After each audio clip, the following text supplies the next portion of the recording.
বন্ধু, আজকে গল্পের নাম দেবিকা। দেবিকা একটি খুব সুন্দরী তরুণী, যে কিনা একদিন এক ভিক্ষুককে ভিক্ষা দেওয়ায় অস্বীকার করেছিল। সে ভিক্ষুক তাকে অভিশাপ দিয়েছিল, পরের জন্মে তুই রাত 12টার পর ডাইনিতে রূপান্তরিত হবি। যেই রাত 12টা বাজে প্রত্যেক দিন দেবিকা ঘুম থেকে উঠে খাটে প্রথমে বসে বসে চারপাশটা দেখে নেয়। তারপর সে ধীরে ধীরে ডাইনিতে রূপান্তরিত হয়ে যায়। দেবিকা উঠে দাঁড়ায়, চারপাশ ভালো করে দেখে নেয়, তারপর সে ধীরে ধীরে ডাইনিতে রূপান্তরিত হয় এবং ঘর থেকে বেরিয়ে যায়।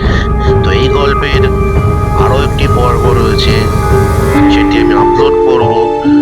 পারলে এসসি ফিল্মসকে সাবস্ক্রাইব করুন, পাশের দেওয়া বেল আইকনটি টং করে বাজিয়ে দিন, আর উপভোগ করতে থাকুন দেবিকা।